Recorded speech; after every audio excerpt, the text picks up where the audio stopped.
হয় মানে জুবিনদাৰ ক্ষেত্ৰত জুবিনদাৰ কাৰণে আজি আকৌ এটা ভিডিঅ' লৈ পেলাই আহিলোঁ, বেয়া নাপাব। এইটো অশান্তিদায়ক নহয় কিন্তু মোৰ কথাখিনি, কাৰণ কিয় নহয়, ইমান ধুনীয়া এটা তদন্ত চলি আছে জুবিনদাৰ ক্ষেত্ৰত, যিটো তদন্ত বৰ্তমান তাৰমানে ইটোৰ পিছত ইটো ইটোৰ পিছত ইটো ইটোৰ পিছত ইটো সোমাই সোমাই গৈ আছে। কিন্তু প্ৰত্যেকজন মানুহ তাৰমানে লকাপত সোমাই গৈ আছে।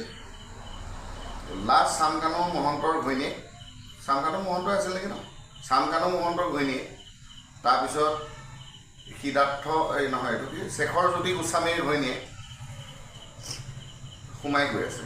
কিন্তু এজন মানুহক আমি পাহৰি গৈছোঁ। কিন্তু সেইটো কাৰণে মুখ্যমন্ত্ৰী ডাঙৰীয়াই ইমান ধুনীয়া কাম কৰি আছে। মুখ্যমন্ত্ৰী ডাঙৰীয়াই মোৰ তৰফৰ পৰা মই এটা কথাই কওঁ যে মিত্তল বুলি যে আছিল যে জুবিনৰ আগৰ মেনেজাৰটো টাৰচাম মিত্তল, তাক তদন্ত আওতালে আপুনি আনিব পাৰে নেকি?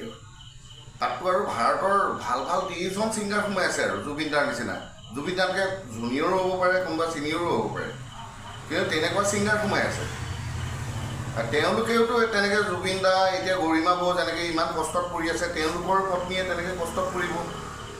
এই দালাল তাৰমানে, এইটো টাৰচাম মিত্তল এটা দালাল হয়, সাংস্কৃতিক জগতৰ দালাল। যেনেকৈ চামকানু মহন্ত সাংস্কৃতিক জগতৰ দালাল,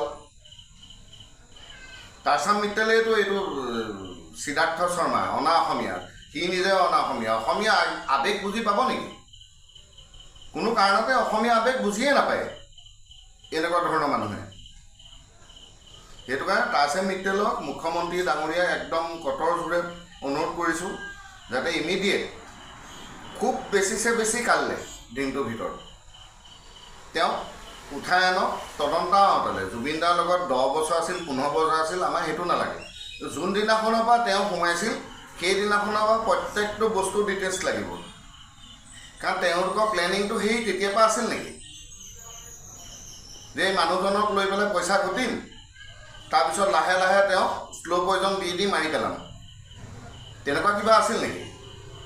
আৰু মই বেছি নকওঁ, এই কৈ মই মুখ্যমন্ত্ৰী ডাঙৰীয়াক অনুৰোধ জনালোঁ ইমিডিয়েট টাৰচাম মিত্তলক তদন্ত আওতালে আনিব লাগে, আৰু পাৰিলে তেওঁক লকাপতে ৰাখিব লাগে সেইকেইদিন, যিমানকেইদিন তদন্ত হয়।